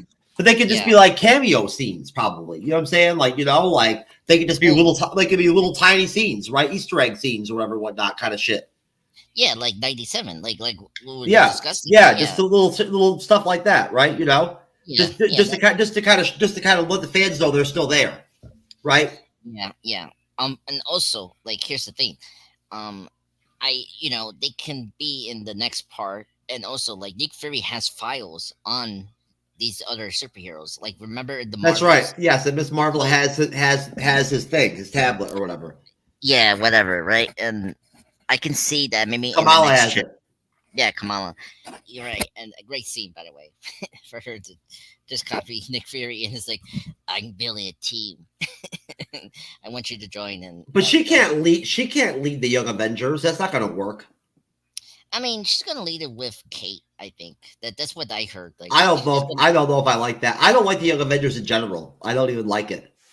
It sounds stupid to me, man. You know me. I like adult shit. I don't want to see some kiddie MCU shit. Fuck that shit. I love Ms. Marvel and shit and whatnot. I like Kate Bishop, but I don't want to see some kiddie Young Avengers bullshit. I mean, look, there have been multiple versions of Avengers. I mean, there's a reason I didn't watch I Am Groot, sir. Oh, that's true. That's true. Yeah. I mean, I don't know. Like, I mean, they're doing if it's gonna be like that kind of shit, I don't need that in my life, bruh. Hey, I don't know what to say. I mean, they're doing it. I mean, I'm surprised they're doing Young Avengers instead of West Coast Avengers. Like, they should have done West Coast Avengers. I'm telling you, they should have done. They could have had Hawkeye, right, and Rhodey, right, War Machine as the leaders of the team, right. They could have put Bucky on the team too. Yeah. Right. Ghost from Thunderbolts could have been on the team too. You're right. Scarlet Witch could have been on there with Vision. Yeah, right. Wonder Man could be on there, right? Hercules could be on there. Yeah. Hercules. Yeah. And who else? Hawkeye. I already mentioned Hawkeye. Here. Who else is on the team? Black Widow, right? Or was she on the? Was she on the original Avengers team, or did she go to West Coast too? She went like in and out. So yeah, you know what's funny? Cersei from the Eternals was on the West Coast. Yeah. Yeah. Mikey Bird. The Black Knight. Yeah, Black Knight was the Black Knight, right? Which I think would be a cool character. I still think it could be a good character, right? We're eventually going to get him again. We're gonna have what's his name playing the Black Knight, but he was on that team. And then what's his name? That's going to be the Thunderbolts too, from Captain America: Winter Soldier. What is it? The U.S. Agent. U.S. Agent, yeah, he was in it. So he was on there. Funny. So look at this. In 2018, there was a new version of the West Coast Avengers, and guess who was in it? In that new team, Hawkeye, Kate Bishop, American Chavez. That's another thing. Chavez is, like. I didn't like American Chavez that very much in Doctor Strange 2. Oh, really? I didn't mind her. She's okay, but like they made her bigger than she should have been. Like she got more screen time than she should have got. I mean, I was just frustrated that she didn't know how to use her powers until the end of the movie. I was like, okay, so it's like, but anyway, I like the actress. I just think her character development in the Strange 2 wasn't like particularly interesting. But anyway, yeah, I don't know what's going on. Like, with the Kane stuff, like it made sense. You think about it, Young Avengers make a lot of sense because of the Kane connection. but because of what happened with the Jonathan Majors thing and all that, I don't know like what's going on with the whole Kane situation with the new Avengers movie. Like, are they moving forward with Kane as the main villain? Like, they've been very quiet since Major has been. They're going to recast the role. Yeah, hopefully. I hope they do recast him and all that because we already discussed this. They have to. Yeah. But they've been very quiet, and I don't know. They set up way too much Kang shit to not have a Kang. Yeah, I know, but I mean, I don't know. Like, it's kind of scaring me. Maybe they're not moving forward with that, but we'll see. We need to wait to see these next projects. They have to. They can't just eliminate it. They set up way too much stuff. But here's the thing: if you need to think about this. Marvel has done that before. Like, they have I know, they did a good job with the Infinity War saga, but like they did drop some bolts here that they didn't fully like satisfy storylines that they did set up that wasn't. They're going to straighten out what the mess they've made. They're going to work it out, and they're going to add Dazzle Doom in there or whatever they got to do. Right? Like, they're going to make it work. Yeah. I'm not saying that, but like, remember in the first phase, like initially they were going to do like a similar thing with the first Avengers movie, like the first issue of the Avengers, where the Avengers were going to go against the Hulk, which that was teased in the Incredible Hulk movie, but then that didn't happen because change has happened over those first phase of movies. And I didn't know anything about that. Oh no, yeah. If you pay attention to the mid credit scene in the Incredible Hulk, Iron Man, meets Thunderbolt. I know, I saw it. I know, I reviewed the movie. Yeah. So you remember? So like he talking, he's like, "Oh, I got a team together," and he's like, "We help you with the situation with the Hulk," and that's what it was setting up. And same thing with Thor, the first Thor movie. Loki had control of Savik, the scientist friend of Jane, but when we go into the first Avengers movie, he's not controlling Savik at that point until he has the scepter, and then he control him there. So they've been very inconsistent, and like they did discard things that they were setting up. But you can't discard Kang. There's no way around it. They already built up the character. They can do that. You can't write him out. It doesn't work. Well, I mean, that's the thing. I don't know if we're waiting for the like the multiversal, war or whatever, whatnot, all that shit to come and all that, right? Like, there's gonna be the incursions and all that shit, whatnot, right? And like you're gonna have the Kangs come. We saw them in Ant-Man 3. They're coming. But then Loki season 2 kind of made it like, oh, it's all taken care of, and that had nothing to do with Kang. Yeah, they brought up Ant-Man 3, and they say like, oh, they took care. No, they didn't say that. No, they didn't. That's not what they said. No, yes, they did. I remember season 2 of they're still coming. No, well, we need to see how Deadpool Wolverine does it. It doesn't. No, that has nothing to do with Kang either. There still is an Avengers 5 where there's going to be Kang involved. There's still Kang. But they took out the title, the Kang Dynasty. So yes, they did, but that's it. That's all they did. Yeah, but we'll see. I don't know. Like, they're going to recast the role, sir. I'll bet you money they're not going to. They have to. They've done too much with the character already. They have to. Hey, I followed the MCU for how many years? 15 years. Oh, whatever. Let's not debate who covers the MCU better or whatever, whatnot. All that. Let's not have that talk, sir. All right. Yeah, that's true. Look, we just need to wait for the next few projects. I'm true knowledge, motherfucker. Remember that. No. You're sex knowledge, sir. You're sex knowledge. True knowledge, motherfucker. Knowledge. Let's be clear. Let's be clear here. Here, I'll type in the comments. Sex knowledge. Okay, KNOWLEDGE, sex knowledge. Let me capitalize the S, for sex, for Jeff here, and voila. Here we go. Gonna type it. It's gonna be yes. Read it through the comments. Sex knowledge. That's who you are. Anyway, I'm very excited to see Hawkeye season 2. I think this is good for Jeremy Renner and Haley Steinfeld. It's great to see more Kate Bishop, which is great. If they are gonna make the Young Avengers movie and have Kate Bishop as a co-lead for Miss Marvel, that's gonna be great because I want to see more of Kate Bishop as the superhero, and I think having season 2 makes a lot of sense. Plus, that's a good move to like lead up to the Young Avengers movie, so that makes a lot of sense. Just the other thing, and just the thing, we need to wait. Who's going to be the team? Like we just know 3. Kamala, Chavez, and Bishop are like really the 3 superheroes that are active. The others is kind of like up in the air, and we have to wait and see in Young Avengers.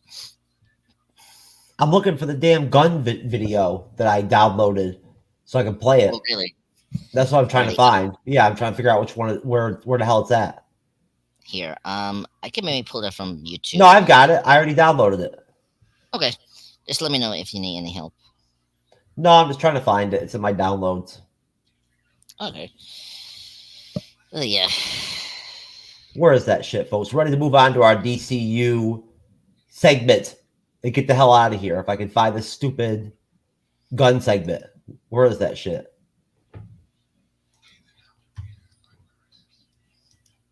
I blame Andre's the pop culture guy for this shit, personally, folks. Technical difficulties, and Andre's a pop culture guy. No. On this. Jeff, he should know. He should be ready at this point.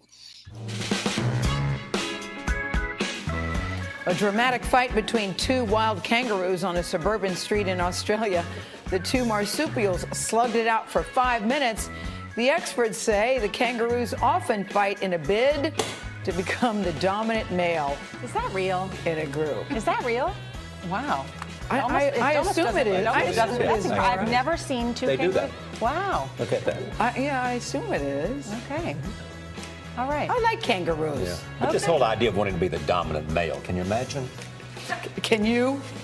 That's the question. Charlie. Can you, Charlie Rose? Don't get us started. All right. He always plays nicely. He never. Kangaroo. I'm surprised we haven't done Kangaroo Jack for a movie review. You know what I mean? I think it'll be a blast for us. Just your perception of kangaroos. We're gonna have a somewhat talking kangaroo. I had that Gunn thing, and now I can't find it. Well, let me know if you need help. I can help you. Maybe find that review. No. I'll find it. I'll find it. In the meantime, I'll play something. An S-hole or a nation in decline. But in actuality, as I dive deep here, Europe is actually doing a lot better than we think. And if anything, the gap between Europe and US in terms of like performance is actually narrowing. That big red, that one red line right there is Yabu's line. Yes, Yabu. That alone is. Yeah, it's like up top there at the end. That's Yabu's shit. I thought that looked familiar. Yeah, but yeah, I go deep into the analysis, and yeah, I post at least once a week. You can also find me on X. Yeah, I actually posted a new one actually about the China's Belt and Road Initiative. It's quite interesting and my longest piece ever. Wow, it's just so interesting. Look at you. It's quite intellectual there, Jason. This actually explains me when I wear my my Yamushigi loincloth right there. You see that little drop off right there? Yeah. That's when I have the loincloth on, right? Like my knob bulge. You see that depression? There you go. And it goes back up, but Jeff, it goes back up after that. Well, there you go. But thank you, Jeff. Yeah. Anyways, thanks for displaying my my penile situation or whatnot on your graphs like that, whatnot. It's very embarrassing, my private information. It's okay. We will show more of those more. Try to compare me to Yabu and everything and whatnot. It's bad enough, when I went to go and get condoms or at the store, I couldn't figure out why the Magnum condoms wouldn't fit me. You know what I'm saying? Like, I couldn't find them. The Magnums for extremely tiny penis guys. Dude, you're supposed to go to China for that. Right? You gotta look on Temu. They have them on Temu. Yeah, they're real cheap. That is Yabu sausage versus the average man sausage. That actually looks like that looks like what a Shinu sausage would look like. Yeah, but Buntaro. Oh man, sir, I'm funny. I don't know. Oh, is that your sex knowledge bullshit? Whatever, sir. Whatever you say. Anyway, I post some DC stuff. I've got the stupid gun thing. Hey everybody, I'm James Gunn. I'm the co-CEO of DC Studios. So as many of you know, DC has been disconnected in film and television for a long time. And it's one of, our jobs, mine and Peter's, is to come in and make sure the DCU is connected in film, television, gaming, and animation. That the characters are consistent, played by the same actors, to say, and it fuck works you, within one story. Padres. And if something is outside of that, like Matt Reeves' Batman or Todd Phillips' Joker or Teen Titans Go, that it is clearly labeled as DC Elseworlds, outside of the mainstream DCU continuity. Now, Peter and I have gotten pretty lucky in terms of the 4 projects that are coming out over the next year. First, we have Shazam! Fury of the Gods. Shazam has always been off kind of in his own part of the DCU, so he connects very well. That moves directly into The Flash, a fantastic movie that I really love that resets the entire DC universe. Then to move into Blue Beetle, a fantastic film about a kid who's a marvelous part of the DCU, and then into Aquaman 2, which leads directly into our next few projects, which I'm going to tell you about now. So, Peter and I, along with a group of very talented writers, have started to map out an 8 to 10 year plan of what DC Studios will be in film, television, and gaming. This first chapter is called Gods and Monsters. Now, this, what I'm about to tell you, is a part of the first chapter. It's not the entire first chapter. The first project is Creature Commandos. Creature Commandos is an animated series. I've written all the episodes.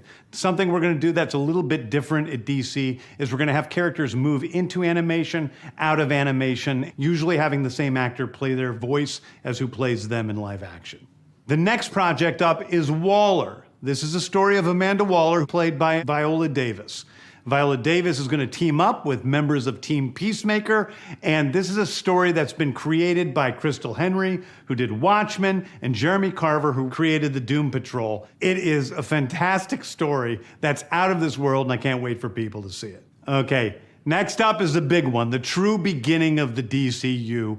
This is called Superman Legacy. This is being written by me. I'm in the middle of it. I'm having a great time doing it. And Superman will be released into theaters July 11th, 2025. Okay, the next thing is a big premiere HBO television series called Lanterns. This is a story of a couple of Green Lanterns, John Stewart and Hal Jordan, and we have a few other Lanterns peppered in there, but this is really a terrestrial-based TV show, which is almost like True Detective with a couple of Green Lanterns who are space cops watching over Precinct Earth. In it, they discover a terrifying mystery that ties into our larger story of the DCU. Next is a big movie called The Authority. The Authority is a passion project of mine. It's based on the marvelous Wildstorm characters we are now bringing into the DCU and will interact with all of our primary DCU characters. The Authority are a group of superheroes who think the world is broken and they want to fix it by any means necessary. I think it's a very different look at superheroes. We're doing a television series called Paradise Lost. Paradise Lost is the story of Paradise Island, usually known as Themyscira, which is the birthplace of Wonder Woman. It's almost like Game of Thrones with Westeros, but with all of the inhabitants of Paradise Island. The introduction of the DCU's Batman is The Brave and the Bold. The Brave and the Bold is the story of Batman and his actual son, Damian Wayne. This is based on Grant Morrison's great comic book run. Damian Wayne is my favorite Robin. He's a little assassin who Batman tries to get in line, and so this is the story of the two of them and the beginning of sort of the Bat family in the DCU. Next up is a TV series called Booster Gold. Booster Gold is one of comics' really popular cult heroes. He is a fascinating guy. He's a loser from the future who uses future technology to come back to present day and become a superhero so that people will love him. It is basically the superhero story of imposter syndrome on an HBO Max series. One of my favorite comic book series from last year was Tom King's run on Supergirl, Woman of Tomorrow. And so we're going to turn that into a big science fiction epic film. Now, Superman is a guy who was sent to Earth and raised by loving parents, whereas Supergirl in this story, she is a character who was raised on a chunk of Krypton. She watched everybody around her perish in some terrible way, so she's a much more jaded character. And that brings me to Swamp Thing, the last thing we're going to talk about, a very dark horror story in the origins of the monster who is Swamp Thing. And although it's totally outside of the rest of the DCU, it will still feed into the rest of the stories. Anyway, those are the stories that I can tell you about right now. I've loved the DC characters since I was a child. They're incredibly important to me. I knew that this was a once-in-a-lifetime opportunity to do something. Okay. Sir, I'm going to hand the keys over to you. What do we know besides Superman that is not Superman Legacy anymore and Supergirl Woman of Tomorrow, where we're pretty caught up on, right? Yeah. Where are we at with the rest of the lineup in terms of Creature Commandos, Waller, Superman, Lanterns, the Authority? What do we have? All right. So let's get first off the Creature Commandos thing, because we know this has been more clear, confirmed about Frank Griddle's character, the Rick Flag Sr., is going to be in Peacemaker Season 2. That's been confirmed. Of course, as you know, that the Creature Commandos actors are going to be the same ones for the live action. So that's... And we've seen and we've covered the castings of a lot of those characters already, haven't we? Yes, and the latest casting for that was the Circe character from the Wonder Woman universe. That was the last time that was updated. So that is the major one. Another one, this one's the big one that's recently happened, is Lanterns. He was talking about Lanterns, about how that's going to be the HBO Max series. We got confirmed of a new a head writer, showrunner, Damien Lindelof, the famed showrunner for Lost, The Leftovers, the HBO Watchmen show. He is tapped to showrun the Lantern show for the DC universe. So that's new. I left the article there for you to maybe pull it off. So he's gonna be part of the team, and Gunn had like a Instagram post to confirm that. So that's really good news for the Green Lantern show, because and I think Linda is a really great writer to do that. Okay. That show has a lot of potential. I mean, if it really is like a Lantern / True Detective kind of series, whatnot, based on Earth, that to me, that as a loose DC fan that doesn't really know a lot about DC Comics, that sounds cool. Yeah, so they're running the pilot now, and I think so they're on a good start right there, which is great. What else? I think just give me a moment here. Just because I got a lot of pages here on my notes, so I'm gonna run down some of the major ones here. Just give me a minute here.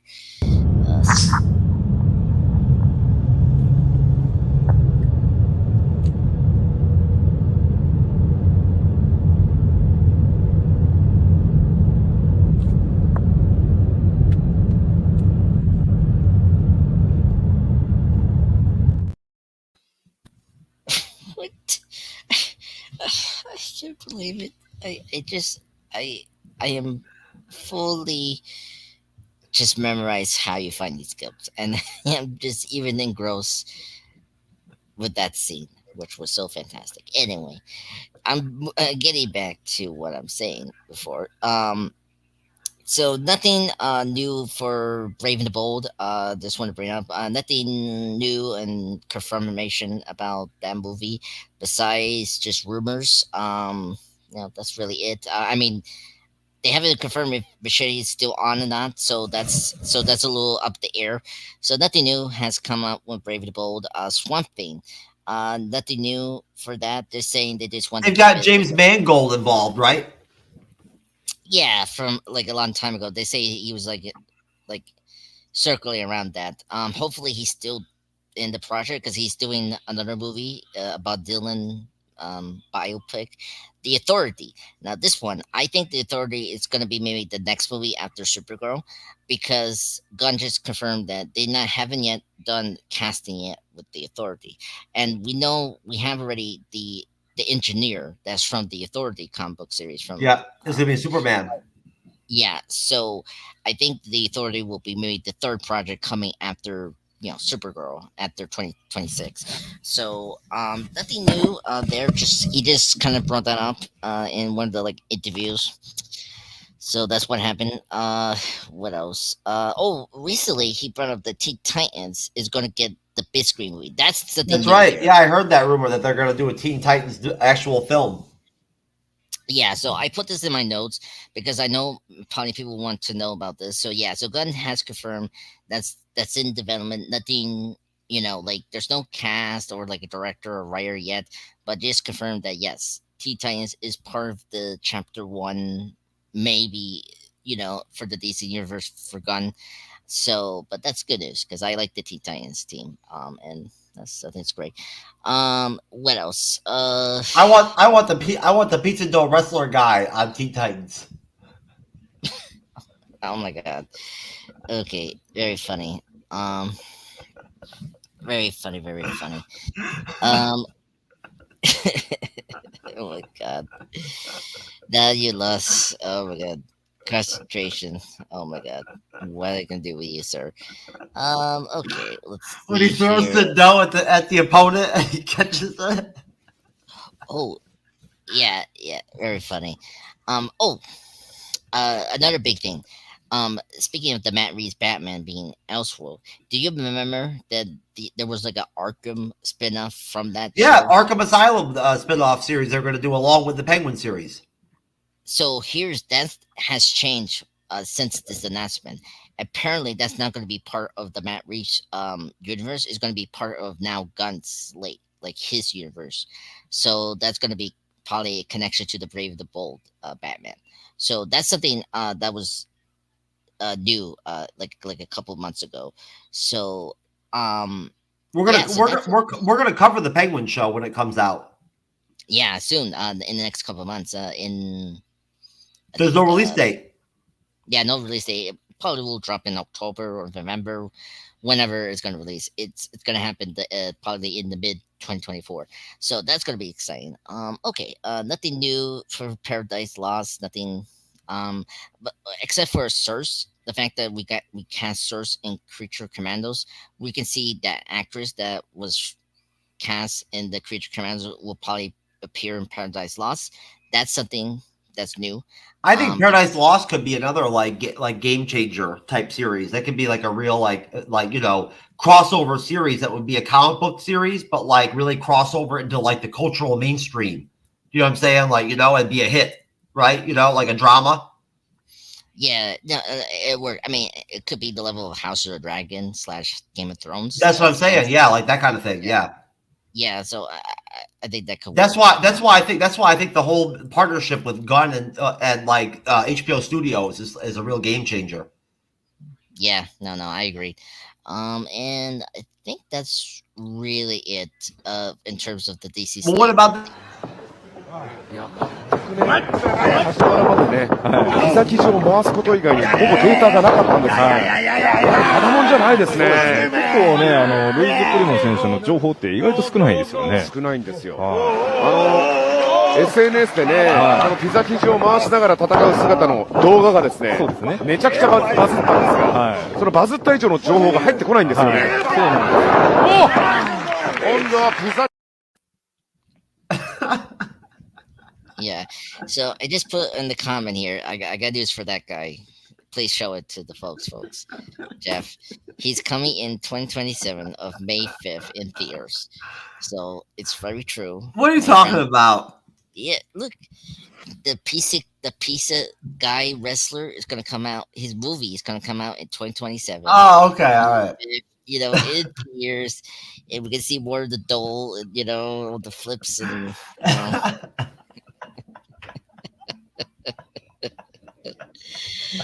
Oh my god! All right, I love that. Anyway, And yeah, that's it. That's all the DC news. The big one was the Lindelof lanterns, which was great. So that was the big one, and the ones that I brought up, some of them has now a couple casts that will pump up probably in future projects, and then you got one show that wasn't part of the slate is now part of the slate. With the Arkham show that I just brought up, that's now going to be part of the James Gunn slate, and that's where we're at right now. And in terms of release dates, we now know that again, Jeff brought this up. Superman and Supergirl are going to be the first two projects that are coming in next year, 2025 and 2026. So that's so far we're at right now with the DC slate, which is good. So it's coming along, which is great. Thank you, sir. And here we are. We're in plugs. We're Not Raising Pop Culture Guy channel presents at 951 subscribers, sir. What do you have to say about what's going on at Not Raising Pop Culture Guy presents? Well, first off, I want to say thank you, brother Jeff, for coming yesterday to do the X-Men Days of Future Past. Oh, you're welcome, sir. And we're doing well. We're up to 43 reviews, so that's good. Hopefully, it can grow very slowly. Tomorrow I'm going to post my top ranking of the MonsterVerse films. That's the Kaiju films of Godzilla and Kong films. So I'm going to work on that for tomorrow. And just wrap up a couple things for May. I'm going to have a retrospective review on X-Men First Class or Days of Future Past maybe this week. And yeah, that's where I'm at right now. I want to thank you everyone for joining me and Jeff for the Monday report. It was great to have Ramon for the show briefly. Yeah, thanks Ramon. Yeah, thank you, brother. It was great. We got our guests, which was great, and it was fun. So yeah, I'm very excited for Wednesday. If you guys want to know what's our schedule, Wednesday, Matrix Reloaded. Our friend here, Matrix Reloaded, baby. I'm moderating. That's right. Yeah, and then Friday we got Full Out episode 8 finale review. That's gonna be awesome. Big show, big panel. A lot of drinking water, a lot of drinking booze. A lot of people saying the V letter instead of saying the full word the V's. Yeah. So there you go, folks. MCU'S report. We're trying to wrap this bitch up under 2 hours, so we're gonna call it. God bless everybody out there. Have a wonderful weekend. Make sure you get plenty of rest before Monday when you got to go back and do the whole grind and everything and whatnot. Watch out for the pizza dough wrestler guy. He might get you with the fucking dough. You don't want it to happen to you. He'll get you, right? You saw that kick he dropped on that dude where he fooled him with the pizza dough. That's not good for you. You don't want that to happen to you. So be careful. And we'll talk to you soon. We'll see you on Wednesday. And of course, the MCU'S Bleeding Edge report will be back. Next Monday.